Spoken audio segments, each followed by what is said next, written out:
Na Natureza Selvagem, de John Krakauer. Capítulo 5. Bull Reed City.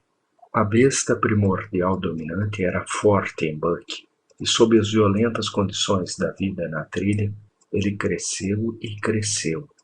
Contudo, era um crescimento secreto. Sua nova sagacidade deu-lhe aprumo e controle. Jack London, o chamado da floresta. Salve a besta primordial, dominante, e o capitão Ahab também. Alexander Supertramp, maio de 1992. Grafite encontrado dentro do ônibus abandonado na Stampede Trail. Quando sua câmera estragou e parou de tirar fotos, McCandless parou também de escrever um diário. Prática que só retomaria ao ir para o Alasca no ano seguinte. Portanto, não se sabe muito sobre onde andou depois de sair de Las Vegas em maio de 1991. Com base em uma carta que mandou para Jean Burris, sabemos que passou julho e agosto na costa do Oregon, provavelmente nas imediações de Astoria, onde se queixou de que o fog e a chuva eram frequentemente intoleráveis. Em setembro, desceu de carona pela rodovia 101 até a Califórnia. Depois foi para leste e entrou no deserto de novo. E no início de outono, baixou em Bullhead City, Cabeça de Touro, Arizona. Bullhead City é uma comunidade no sentido contraditório do final do século XX. Sem um centro de ser nível, a cidade não passa de um esparramo fortuito de subdivisões e centros comerciais de beira de estrada, que se estendem por 13 ou 14 quilômetros ao longo das margens do rio Colorado, exatamente do lado oposto ao dos cassinos e grandes hotéis de Laughlin, Nevada. O traço cívico que distingue Bullhead é a rodovia Mulgrave Valley, 4 pistas de asfalto ladeadas de postos de gasolina e lanchonetes, quiropráticos e lojas de vídeo, lojas de acessórios e peças de automóveis e armadilhas para turistas. À primeira vista, não parece o tipo de lugar que atrairia um adepto de Thoreau e de Tolstói, um ideólogo que não expressava senão desprezo pelos adereços burgueses da sociedade americana. Porém, McCandless simpatizou muito com Bull Reed. Talvez fosse sua afinidade com o lumpen, que estava bem representada nos campos de trailers, acampamentos e lavanderias automáticas da comunidade. Talvez ele simplesmente tivesse apaixonado pela paisagem árida do deserto que circunda a cidade. De qualquer modo, quando chegou a Bull Reed, McCandless parou por mais de 2 meses e instalar-se no ônibus abandonado da Stampede Trail.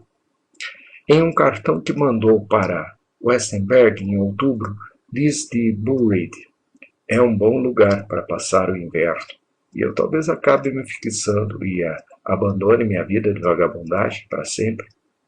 Verei o que acontece quando a primavera chegar, pois é quando tendo a ter realmente comichão nos pés. Na época em que escreveu essas palavras, tinha um emprego de tempo integral manuseando lanches quarteirão no McDonald's, na rua principal.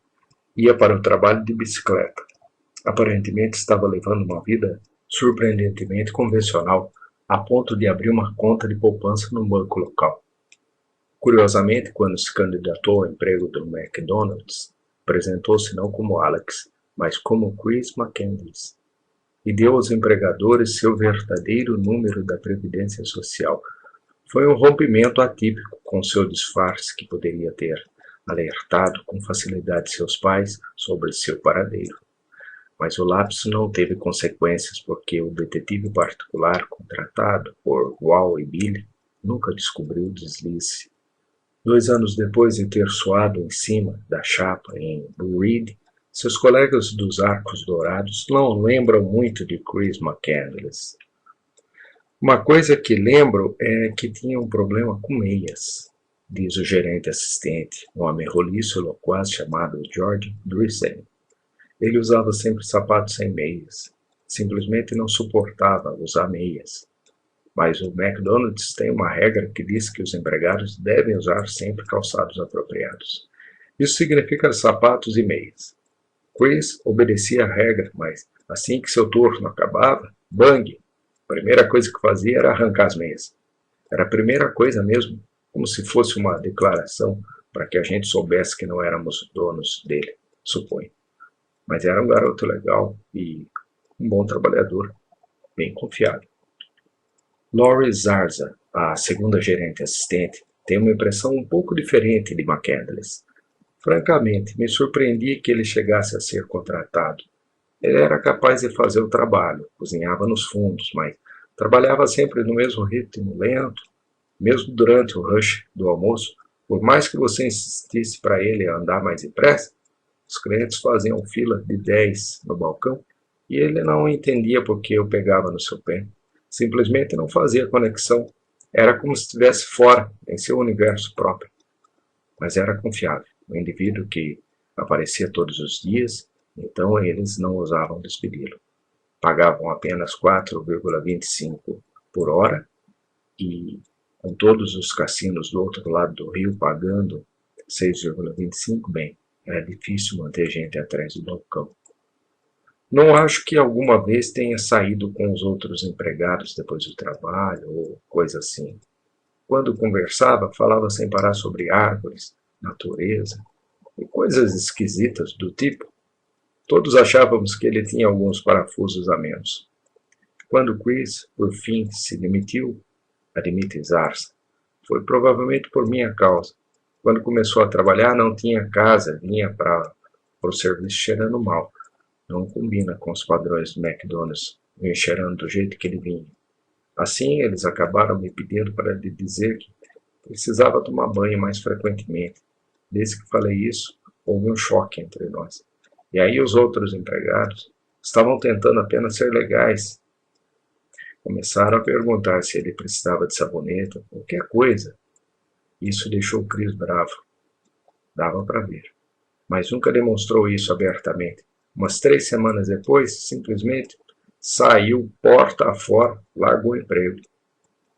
McCandless tentara disfarçar o fato de que era um nômade vivendo com uma mochila. Disse aos seus colegas de emprego que estava morando do outro lado do rio, em Laughlin, sempre que lhe ofereciam uma carona para casa depois do trabalho. Apresentava desculpas e agradecia polidamente. Na verdade, durante as primeiras semanas em Bull Reed, McCandless acampou no deserto, na orla da cidade. Depois passou para um trailer desocupado. Esse último arranjo, explicou numa carta para John Burris, aconteceu desta maneira. Certa manhã eu estava me barbeando no banheiro quando um velho entrou e, observando-me, perguntou se eu estava dormindo fora. Eu disse que sim, e no fim ele tinha um trailer velho onde eu poderia ficar de graça. O único problema é que ele, de fato, não é o dono. Os donos ausentes estão simplesmente deixando que ele more nas terras deles, em outro trailer pequeno. Assim tenho de manter as coisas meio na moita e não aparecer, porque ele oficialmente não deve trazer ninguém para cá. Mas é mesmo um arranjo bastante bom, pois o interior do trailer é legal. É uma casa mobiliada, com algumas tomadas funcionando e muito espaço. O único problema é que esse cara velho, cujo nome é Charlie, é um tanto lunático e às vezes bastante difícil de conviver. Charlie ainda mora no mesmo endereço, num pequeno trailer em forma de lágrima, revestido de folha de Flandres salpicada de ferrugem, sem esgoto nem eletricidade, enfiado atrás do trailer azul e branco, muito maior, em que McCandless dormia. Montanhas nuas são visíveis a oeste, erguendo-se acima dos telhados dos trailers duplos vizinhos. Um Ford Torino azul bebê repousa sobre tijolos no quintal abandonado, com a vegetação brotando de seu motor. O cheiro forte de amônia da urina humana exala de uma cerca viva de oleandros nas proximidades. Chris? Chris? Charlie repete, prescrutando os escaninhos de sua memória. Ah, sim, aquele. Sim. Eu lembro dele, com certeza. Charlie, vestindo uma blusa de moletom, calças de trabalho caqui, é um homem frágil, nervoso, com olhos remelentos e um tufo de barba branca por fazer no queixo. Pelo que lembra, McCandless ficou no trailer cerca de um mês. É isso. Um cara legal, sabe? Um cara bem legal. Mas não gostava de andar com muita gente, temperamental. Bom sujeito, mas acho que tinha um monte de complexos. Sabe como é? Gostava de ler livros, daqueles cara do Alasca, Jack London. Nunca falava muito. Era meio de lua. Não gostava de ser incomodado. Parecia um garoto que estava buscando alguma coisa, só não sabia o que era. Eu fui assim também, mas depois eu percebi que eu estava procurando dinheiro. Essa é boa, né? Mas, como eu estava dizendo, Alasca. Ele falava em ir para o Alasca. Quem sabe para encontrar o que quer que estivesse procurando. Cara legal parecia, pelo menos. Mas tinha um monte de complexo às vezes. Pra valer. Quando foi embora perto do Natal, me deu 50 paus e um maço de cigarros, porque por eu ter deixado que ele ficasse aqui, achei que foi muito decente da parte dele. No final de novembro, McCandless mandou um cartão para John Burris, aos cuidados de uma caixa postal em Midland, uma pequena cidade no Vale Imperial da Califórnia. Aquele cartão que recebemos em Midland foi a primeira carta dele em muito tempo que tinha um endereço de remetente. Lembra Burris?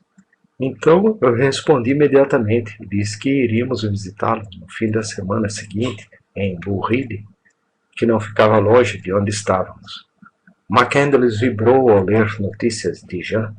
Estou tão contente de achar vocês dois vivos e saudáveis, exclamou numa carta datada de 9 de dezembro de 1991. Muitíssimo obrigado pelo cartão de Natal. É legal ser lembrado nesta época do ano. Estou tão emocionado de saber que vocês vêm me ver. Vocês são bem-vindos sempre. É realmente ótimo pensar que, depois de quase um ano e meio, vamos nos encontrar de novo. Ele encerrou a carta, desenhando um mapa e dando instruções detalhadas para encontrar um trailer na Baseline Road, em Bull Ride City. Porém, 4 dias depois de receber essa carta, quando Jean e seu namorado Bob estavam se preocupando para viajar, Burris voltou uma noite a seu acampamento e encontrou uma grande mochila encostada na nossa van. Reconheci que era a de Alex. Nossa cadelinha Sunny farejou antes de mim. Ela gostava do Alex, mas me surpreendi que ainda se lembrasse dele. Quando o encontrou, ficou maluca. McCandless explicou a Burris que, cansada de Bull Ride, de bater o ponto da gente de plástico com quem trabalhava, e decidira cair fora da cidade. Jean e Bob estavam a 5 quilômetros de Midland, num lugar que o pessoal dali chama de As Lajes. Uma antiga base aérea da Marinha foi abandonada e demolida, deixando uma malha vazia de alicerces de concreto espalhados pelo deserto. Quando chega novembro, com o tempo ficando frio no resto do país, cerca de 5.000 migrantes de inverno, sem destinos e vagabundos variados, congregam-se naquele cenário fantasmagórico em busca de sol e vida barata. As lajes funcionam como capital sazonal de uma numerosa sociedade errante, uma cultura sobre pneus tolerante que congrega aposentados, exilados, destituídos, eternos desempregados. Seus membros são homens, mulheres e crianças de todas as idades, gente esquivando-se de órgãos arrecadadores, das relações azedas com a lei ou o imposto de renda, dos invernos de Ohio, da rotina da classe média. Quando McCandless chegou às Lajes, uma enorme feira livre e mercado de trocas estava funcionando a todo vapor no deserto. Burris tinha montado umas bancas dobráveis com artigos baratos, a maioria de segunda mão. McCandless ofereceu-se para cuidar de grande quantidade de livros usados. Ele me ajudou bastante, reconhece Burris. Cuidava da barraca quando eu precisava sair. Classificou todos os livros. Fez muitas vendas. Parecia se divertir realmente com aquilo. Alex era bom nos clássicos. Dickens, H.G. Wells, Mark Twain, Jack London. London era o seu predileto. Tentava convencer todo mundo a ler O Chamado da Floresta. McCandless era apaixonado por London desde criança. Sua condenação veemente da sociedade capitalista, sua glorificação do mundo primordial, sua defesa da plebe, tudo isso refletia as paixões de McCandless. Hipnotizado pelo retrato grandiloquente que London fazia da vida no Alasca e no Yukon, McCandless lia e relia O Chamado da Floresta, Caninos Brancos, Acender o Fogo, Uma Odisseia do Norte, A Perspicácia de Porputante. Porém, estava tão fascinado por essas histórias que parecia esquecer que eram obras de ficção, construções da imaginação que tinham mais a ver com a sensibilidade romântica de London do que com a realidade da vida na região subártica. McCandless esquecia convenientemente que o próprio London passara apenas o inverno no norte e que se suicidara em sua fazenda da Califórnia aos 40 anos.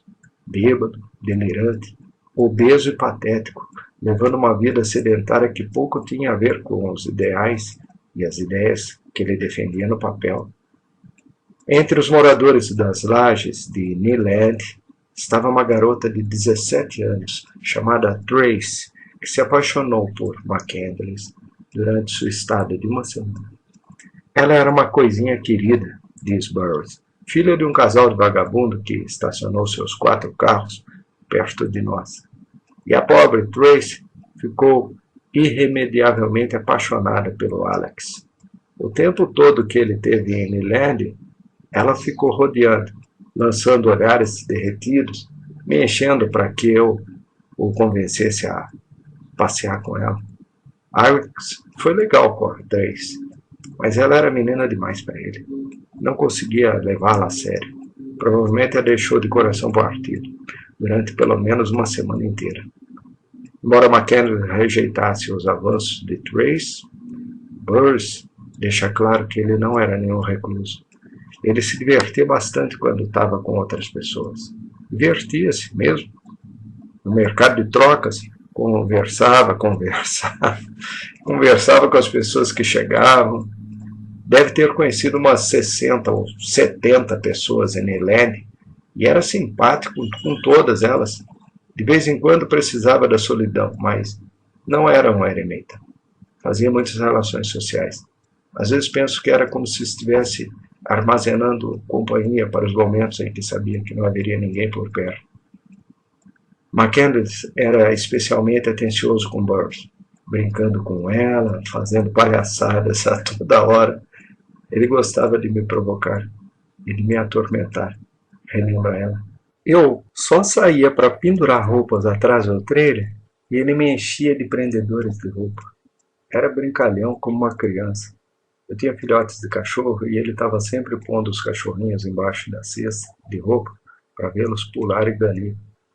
Fazia isso até eu ficar bravo e gritar para que parasse. Mas, na verdade, era realmente bom para os cães. Andavam atrás dele, choravam por ele, queriam dormir com ele. Alex tinha mesmo jeito de animais. Uma tarde, enquanto McCandless cuidava da banca de livros, alguém deixou um órgão elétrico em consignação com Burroughs. Alex pegou o instrumento e divertiu todo mundo tocando o dia todo. Tinha uma voz surpreendente. Atraiu um bocado de gente. Até então não sabia que ele tinha jeito para música. McCandless falava frequentemente aos ocupantes das lajes sobre seus planos de ir ao Alasca. Fazia calistenia todas as manhãs para ficar em forma para os rigores da floresta e discutia longamente estratégias de sobrevivência no mato com Bob, suposto entendido no assunto. Diz Burroughs, de minha parte, achava que o Alex tinha perdido a cabeça quando nos contou sobre sua grande odisseia alasquiana, como ele a chamava, mas estava realmente entusiasmado com ela. Não parava de falar sobre a viagem. McCandless não revelava quase nada sobre sua família, apesar das indiretas de Burroughs. Eu perguntava a ele: contou para o seu pessoal o que você pretende fazer? Sua mãe sabe que você vai para o Alasca? Seu pai sabe? Mas ele nunca respondia. Revirava os olhos, ficava irritado. Dizia para eu deixar de querer ser sua mãe. E Bob dizia: deixa-o em paz. Ele é um homem crescido. Mas eu insistia até que ele mudava de assunto por causa do que aconteceu entre mim e meu filho. Ele está por aí, em algum lugar, e eu gostaria que alguém cuidasse dele como tentei cuidar do Alex. No domingo anterior à sua partida de Neyland, Alex estava assistindo a um final de futebol americano na televisão do trailer de Burroughs, quando ele percebeu que ele torcia para os Redskins de Washington. Perguntei-lhe então se era da região do DC, e ele respondeu: sim, na verdade sou. Foi a única vez que deixou escapar alguma coisa sobre o seu passado. Na quarta-feira seguinte, McCandless anunciou que estava na hora de ir adiante. Disse que precisava ir ao correio em Salton City, 80 quilômetros a oeste de Neyland, para cuja postagem restante pedira que o gerente do McDonald's de Bull Reed mandasse seu último pagamento. Aceitou a oferta de Burroughs de levá-lo até lá, mas quando ela tentou lhe dar algum dinheiro por tê-la ajudado no mercado de trocas, ele ficou realmente ofendido. Eu lhe disse: cara, você precisa de dinheiro para se dar bem neste mundo, mas ele não quis saber. Finalmente consegui que levasse uns canivetes suíços, umas facas de cinto, convencido de que seriam úteis no Alasca, que talvez pudesse trocá-los por algo no caminho. Depois de uma longa discussão, Burroughs conseguiu também que McCandless aceitasse algumas roupas de baixo compridas e outros agasalhos que achava que ele iria precisar no Alasca. Acabou ficando com as coisas para que eu calasse a boca. Ri, Burroughs. Mas um dia depois que partiu, encontrei a maior parte delas na van. Tirou da mochila quando não estávamos vendo, escondeu debaixo do banco. Alex era um grande garoto, mas às vezes era capaz de me deixar realmente furiosa. Embora estivesse preocupada com McCandless, supunha que ele sairia inteiro daquilo. Achava que ele acabaria bem, reflete ela. Era esperto, descobrira como descer de canoa até o México, como pegar carona escondida em trens de carga, como descolar uma cama nas cidades. Descobrira tudo isso por si mesmo, e eu tinha certeza de que ia encontrar a solução para o Alasca também. Capítulo 6. Anza Borrego.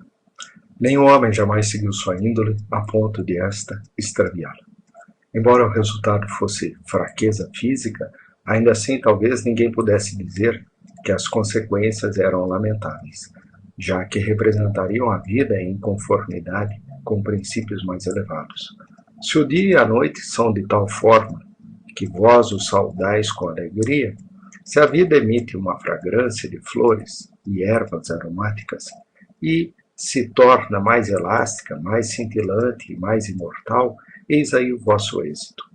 A natureza inteira é vossa congratulação e tendes motivos terrenos para bendizer-vos. Os maiores lucros e valores estão ainda mais longe de ser apreciados. Chegamos facilmente a duvidar de que existam, logo os esquecemos. Constitui, entretanto, a realidade mais elevada. A verdadeira colheita de meu dia a dia é algo de tão intangível e indescritível quanto os matizes da aurora e do crepúsculo. O que tenho na mão é um pouco da poeira das estrelas e um fragmento do arco-íris. Henry David Thoreau Walden, ou A Vida nos Bosques, trecho sublinhado em um dos livros encontrados com os restos mortais de Chris McCandless. Para citações de Walden, utilizou-se a tradução de Astrid Cabral, Global Editora, 1984, MT. No dia 4 de janeiro de 1993, o autor recebeu uma carta em comum, numa escrita trêmula e anacrônica, que indicava um remetente idoso. A quem interessar possa, começava a carta. Gostaria de obter um exemplar da revista que publicou a história do rapaz, Alex McCandless, que morreu no Alasca. Gostaria de escrever para quem investigou o incidente. Eu o levei de Salton City, Califórnia, em março de 1992, a Grand Junction Co. Deixei Alex lá para pegar carona para a DS. Ele disse que ficaria em contato. A última vez que tive notícias dele foi uma carta na primeira semana de abril de 1992. Nossa viagem, tiramos retratos, eu com a câmera de vídeo, mais Alex com sua câmera. Se vocês tiverem um exemplar daquela edição, por favor, me mandem ao custo daquela revista. Eu fiquei sabendo que ele estava ferido. Se for assim, gostaria de saber como ele se feriu, pois sempre levava consigo arroz suficiente em sua mochila, mas tinha roupas para o artigo, mais bastante dinheiro. Atenciosamente, Ronald A. France. Por favor, não ponham esses fatos à disposição de qualquer um, até que eu saiba mais sobre sua morte, pois ele não era simplesmente um andarilho comum. Por favor, acreditem em mim. A revista que Francis pedia era a edição de janeiro de 1993 da Outsider, que trazia uma reportagem de capa sobre a morte de Chris McCandless. Sua carta foi enviada ao escritório da revista em Chicago. Como era eu o autor da matéria, ela me foi encaminhada. Durante sua fuga, McCandless deixou uma impressão indelével em várias pessoas, a maioria das quais passou somente poucos dias em sua companhia, no máximo uma semana ou duas. Porém, ninguém foi afetado de forma tão forte pelo breve contato com o rapaz quanto Ronald France, que tinha 80 anos de idade quando seus caminhos se cruzaram em janeiro de 1992. Depois de se despedir de Jean Burris no correio de Salton City, ele caminhou até o deserto e montou acampamento numa moita de creosoto na orla do Parque Estadual do Deserto de Anza Borrego. Perto dali fica o Mar de Salton, um oceano em miniatura, com sua superfície mais de 60 metros abaixo do nível do mar, criado em 1905 por uma enorme confusão de engenharia. Não muito depois que se abriu um canal a partir do Rio Colorado para irrigar as terras aráveis do Vale Imperial, o rio rompeu suas margens durante uma série de grandes enchentes. Cavou um canal novo, começou a jorrar sem parar no canal do Vale Imperial. Por mais de 2 anos, o canal desviou quase todo o seu fluxo prodigioso para a depressão de Salton. A água tomou o leito outrora seco da depressão, inundando fazendas e povoações, acabando por cobrir 1.000 quilômetros quadrados de deserto e dando origem ao mar interior. A apenas 80 quilômetros das limusines, dos clubes de tênis exclusivos e canais verdejantes de Palm Springs, a margem ocidental do mar de Salton foi outrora objeto de intensa especulação imobiliária. Planejaram-se ricos balneários, lotearam-se grandes pedaços de terra, mas pouco do desenvolvimento prometido aconteceu de fato. Atualmente, a maioria dos lotes permanece vaga, está sendo retomada gradualmente pelo deserto. Rolos de ervas e arbustos secos varrem os bulevares largos e desolados de Salton City. Cartazes desbotados de "vende-se" alinham-se nas calçadas e a tinta descasca nos prédios desabitados. Uma placa na janela da Companhia de Desenvolvimento Imobiliário de Salton City declara: fechado, encerrado. A quietude espectral só é rompida pelo assovio do vento. Distante da margem do lago, o terreno eleva-se suavemente e depois, de forma abrupta, para formar o dessecado e fantasmagórico deserto de Anza Borrego. A baixada diante do deserto é terreno aberto, cortado por arroios de margens íngremes. Ali, no aclive baixo, sob o sol inclemente, pontilhado de cactos gigantes, moitas de indigueiro e troncos de ocotilo de 3,5 metros, McCandless dormiu sobre a areia, sob uma lona pendurada num galho de creosoto. Quando precisava de provisões, pegava carona ou caminhava os 6 quilômetros até a cidade, onde comprava arroz e enchia seu garrafão de plástico de água no Correio Mercado Loja de bebidas. Um prédio bege de estuque que funciona como vínculo cultural com a grande Salton City. Certa quinta-feira de janeiro, McCandless estava caminhando de volta para a Baixada depois de encher seu garrafão, quando um velho chamado Ron Franz parou para lhe dar carona. "Onde é que é seu apartamento?" perguntou Franz. "Depois das fontes quentes." "Ah, meu Deus", respondeu McCandless. "Moro nessa região há 6 anos. Nunca ouvi falar de um lugar com esse nome." "Mostre como chegar lá." Andaram de carro alguns minutos pela estrada Borrego-Salton. Então McCandless disse-lhe para virar à esquerda e entrar no deserto, onde uma trilha grosseira de 4x4 serpenteava por um leito seco e estreito. Depois de mais ou menos 1,5 km, chegaram a um acampamento bizarro, onde umas 200 pessoas tinham se reunido para passar o inverno fora de seus carros. A comunidade era uma visão da América pós-apocalipse. Havia famílias abrigadas em barracas baratas, hippies envelhecidos em vans Day 010, gente com cara de Charles Manson dormindo em Studebakers enferrujados, que não rodavam desde os tempos de Eisenhower na Casa Branca. Um número substancial dos presentes circulava totalmente nu. No centro do acampamento, a água de um poço geotérmico fora canalizada para um par de piscinas rasas, fumegantes, forradas de pedras e protegidas pelas sombras de palmeiras. Fontes quentes, ah, meu Deus! Mas McCandless não estava morando ali nas fontes. Estava acampado sozinho uns 800 metros adiante, na baixada. Franz levou Alex até lá, conversou um pouco com ele e depois retomou a cidade, onde vivia sozinho, sem pagar aluguel, em troca de zelar por um prédio de apartamentos em ruínas. Cristão devoto, Franz passara boa parte de sua vida adulta no exército, estacionado em Xangai, Okinawa. Na véspera do ano novo de 1957, quando estava longe, sua esposa e seu filho único foram mortos por um motorista bêbado num acidente de automóvel. O filho de Franz ia se formar em medicina no mês de junho seguinte. Franz começou a beber uísque, muito. 6 meses depois, conseguiu juntar os cacos e parou de beber subitamente, mas nunca conseguiu superar de fato a perda. Para suavizar sua solidão nos anos posteriores ao acidente, começou a adotar, não oficialmente, meninos e meninas indigentes de Okinawa, acabando por ter 14 deles sob suas asas, pagando para que os mais velhos frequentassem a escola de medicina em Filadélfia e para que outro estudasse a mesma coisa no Japão.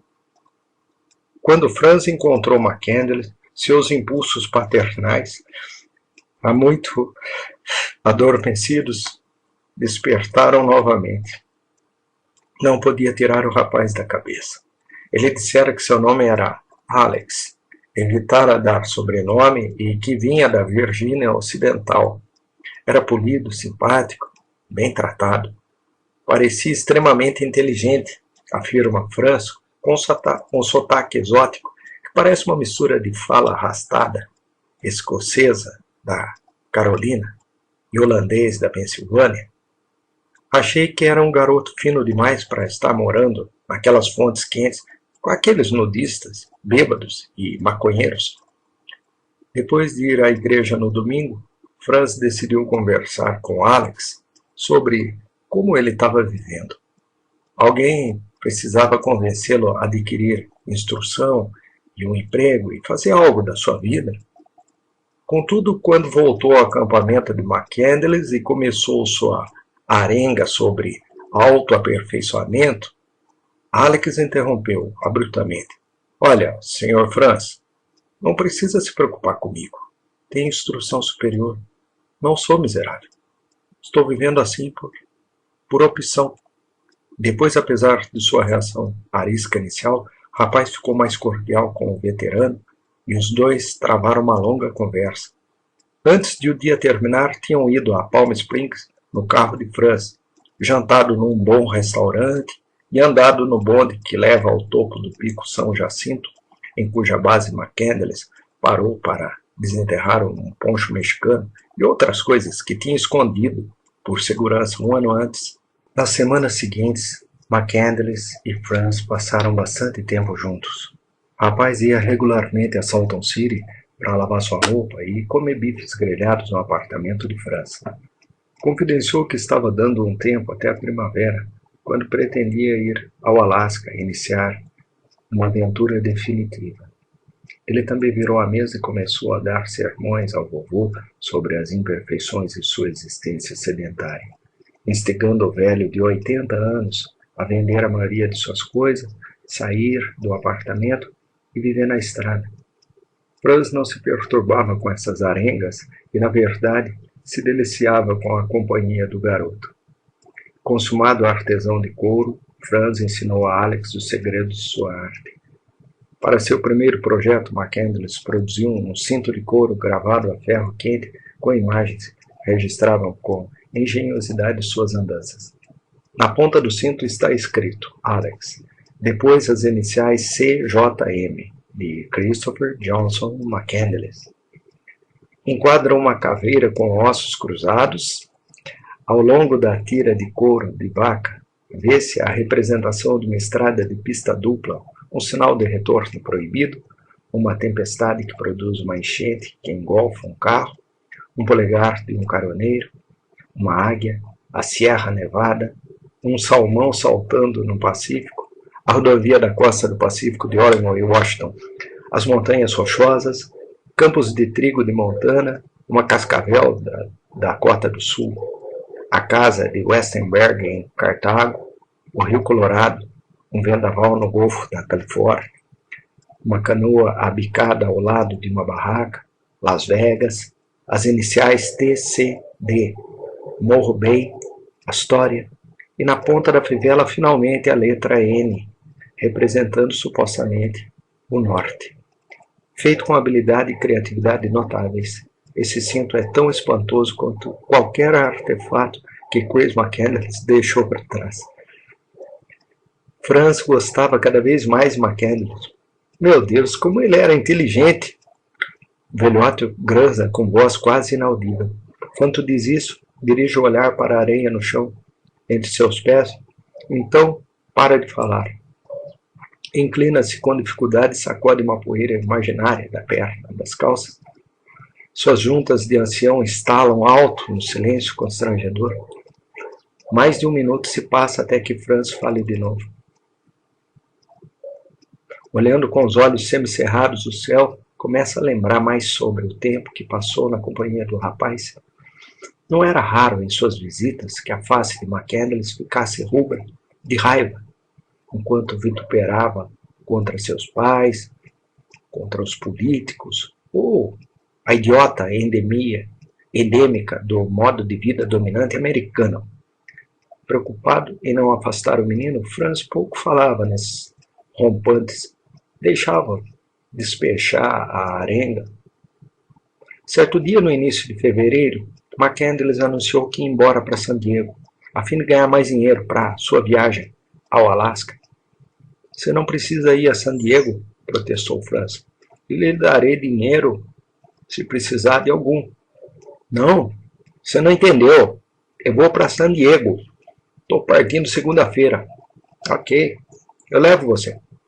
Não seja ridículo, McCandless zombou. De qualquer modo, preciso ir para pegar um suprimento de couro. Mentiu Franz. McCandless cedeu.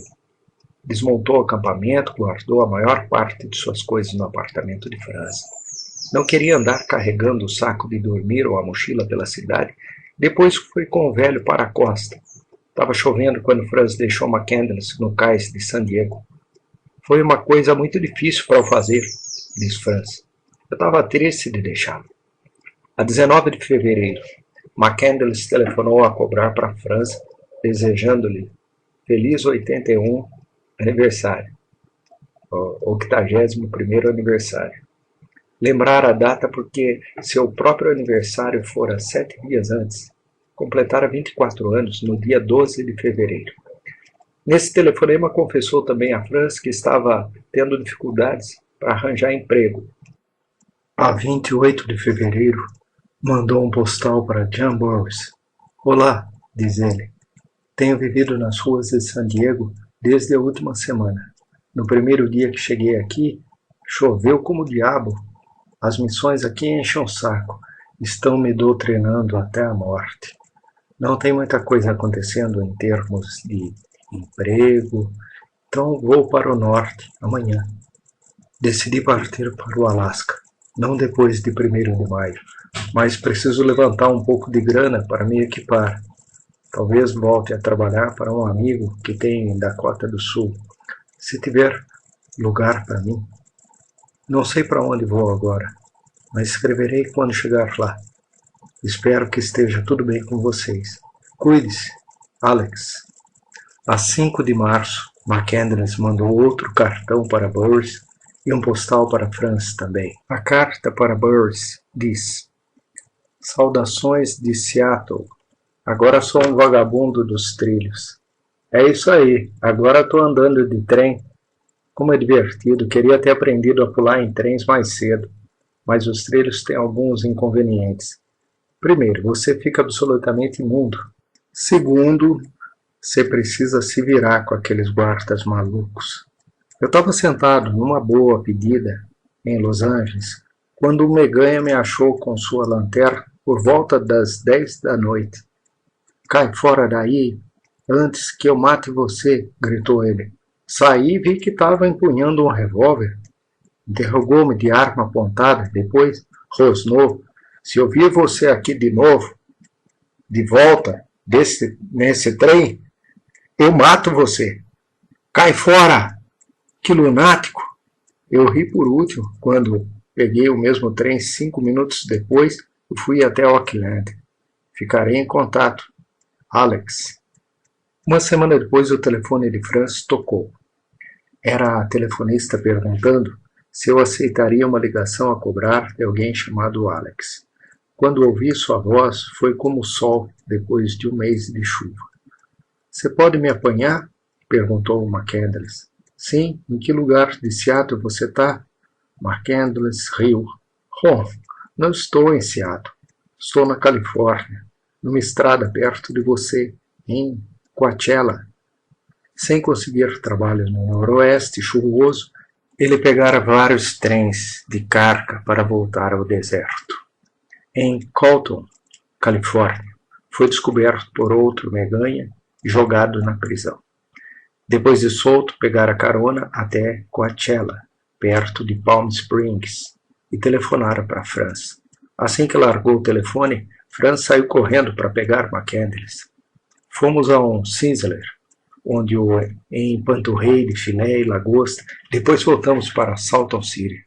McCandless disse que ficaria apenas um dia, suficiente para lavar suas roupas e carregar a mochila. Soubera por Wayne Westenberg que havia um emprego esperando por ele no elevador de cereais de Cartago. Estava ansioso para chegar lá.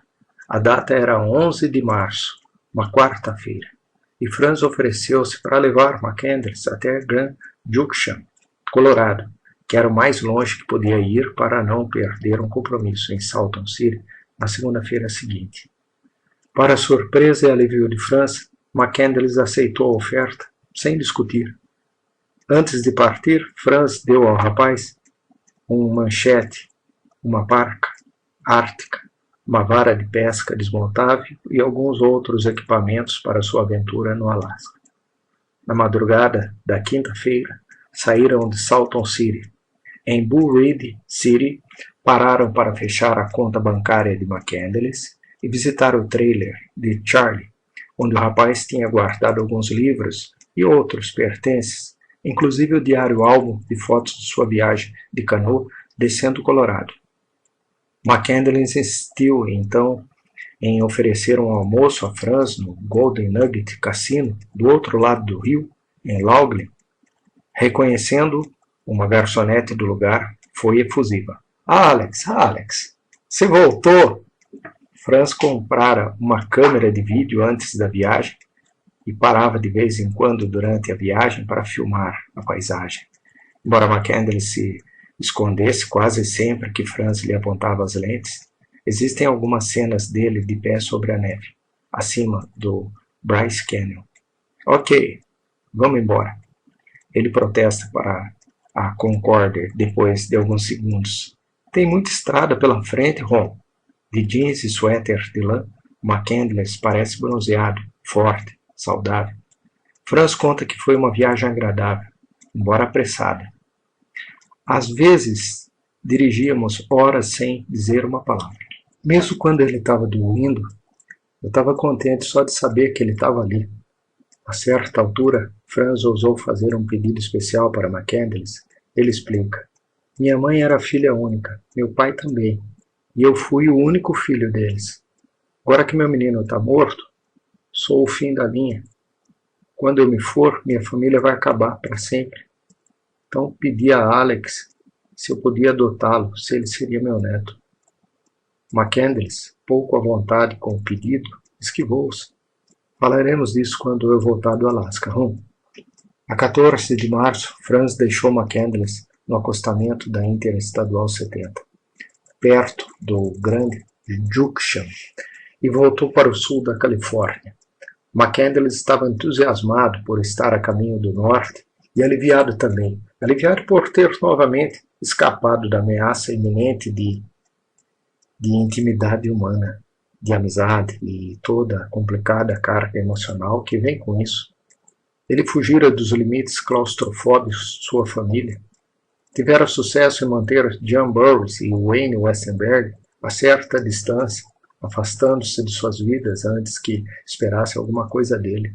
E agora escapulira também sem dor da vida de Ron Franz.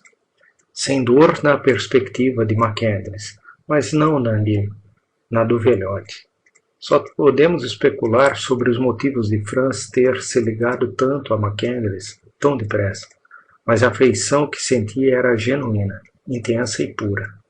Franz vinha levando uma vida solitária havia muitos anos. Não tinha família e eram poucos seus amigos. Homem disciplinado, autoconfiante, saía-se muito bem, apesar da idade e da solidão. Porém, quando entrou em seu mundo, McCandless minou suas defesas meticulosamente construídas. Franz apreciava a companhia do rapaz, mas sua amizade florescente também o lembrava de quando era solitário. O garoto revelou o vazio na vida de Franz, mesmo ao ajudá-lo a preenchê-lo. Quando McCandless partiu, tão repentinamente quanto chegara, Franz sentiu-se profunda e inesperadamente machucado. No início de abril chegou uma longa carta à caixa postal de Franz, com um carimbo de Dakota do Sul. Alô, Ron, diz ela. Aqui é Alex. Estou trabalhando há quase 2 semanas aqui em Cartago, Dakota do Sul. Cheguei 3 dias depois que nos separamos em Grand Junction, Colorado.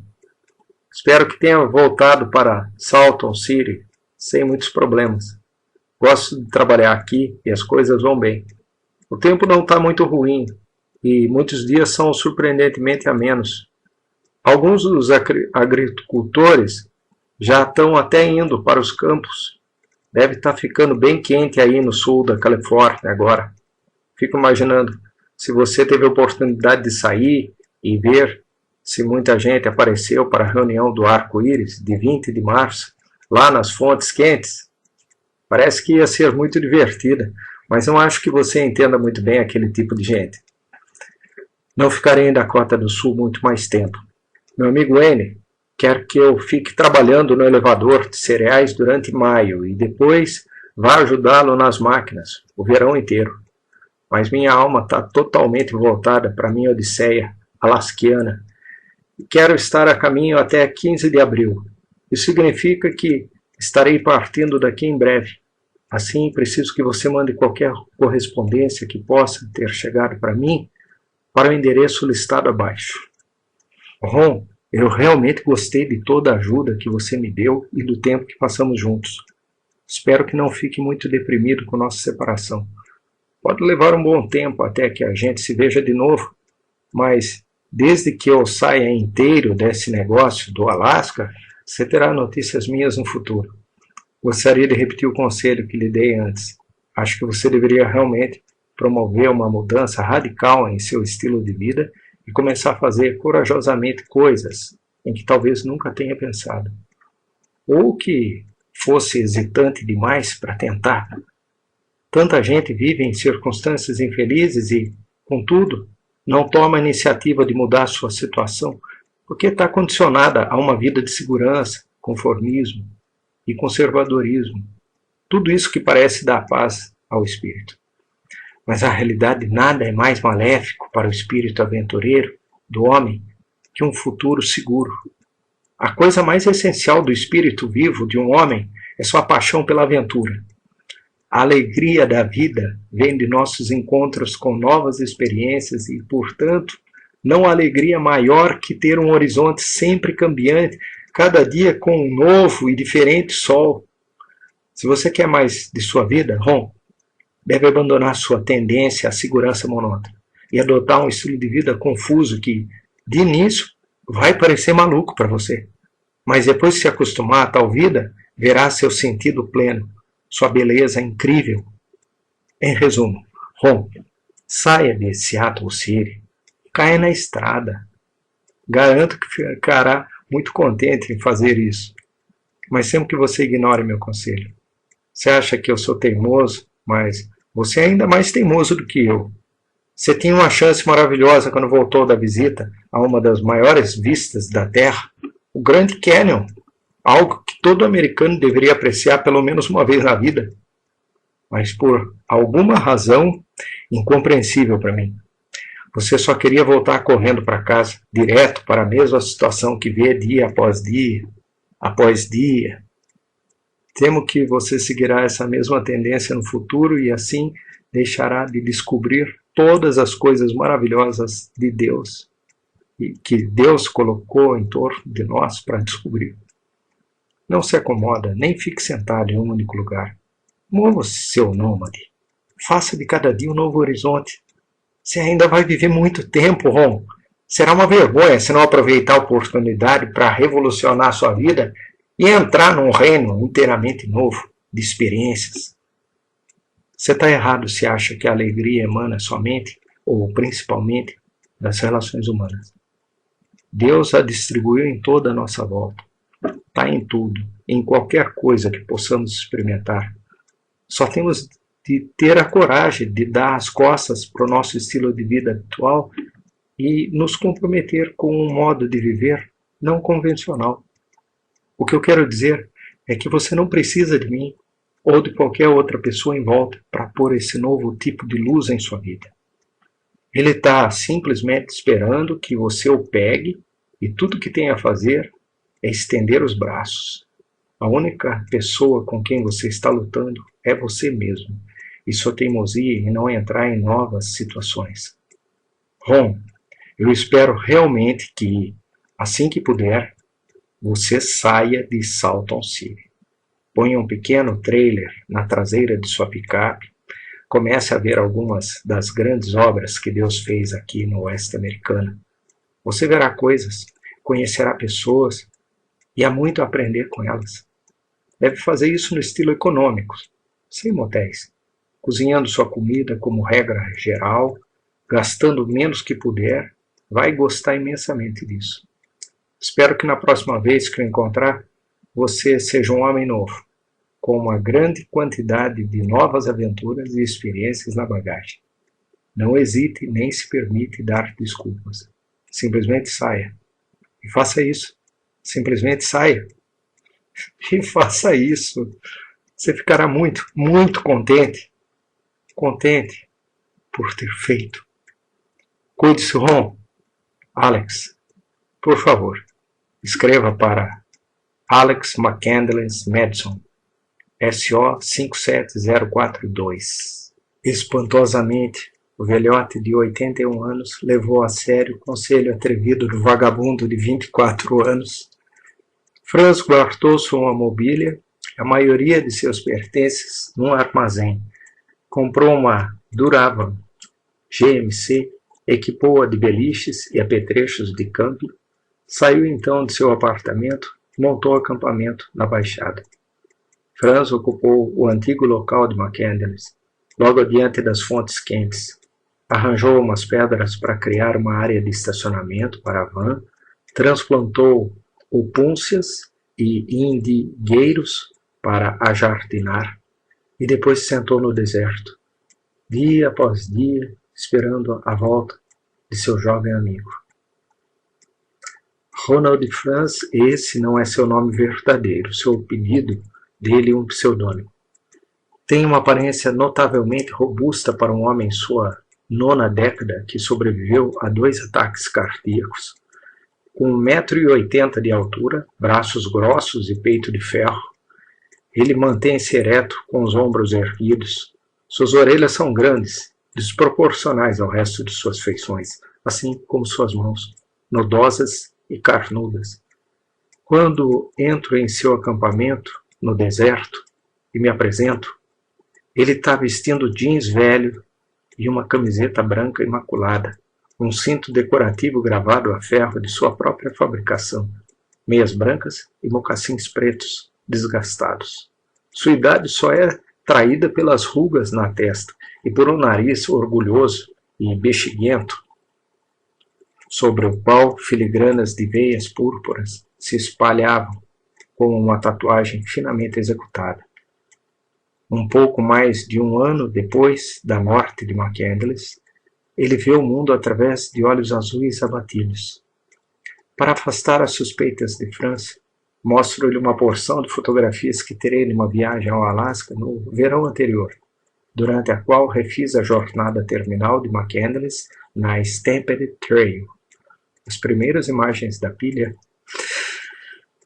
são paisagens, retratos da mata circundante, da trilha coberta de vegetação, montanhas distantes, o rio Sushana.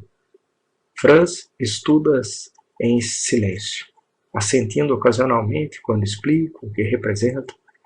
Ele parece agradecido por vê-las. Porém, quando chega às fotos do ônibus em que o garoto morreu, enrijece abruptamente. Várias dessas imagens mostram as coisas de McCandless dentro do veículo abandonado. Assim que Franz se dá conta do que está vendo, seus olhos se umedecem. Ele empurra as fotos para mim sem examinar o resto e afasta-se para se recompor, enquanto balbucia uma desculpa esfarrapada. Franz não mora mais no acampamento de Alex. Uma enchente acabou com a espécie de estrada que havia. Ele mudou-se para 30 quilômetros adiante, na direção do deserto de Borrego, onde está acampado ao lado de um grupo isolado de choupos. As fontes quentes, meu Deus, também se foram, arrasadas e fechadas com concreto por ordem da Comissão de Saúde do Vale Imperial.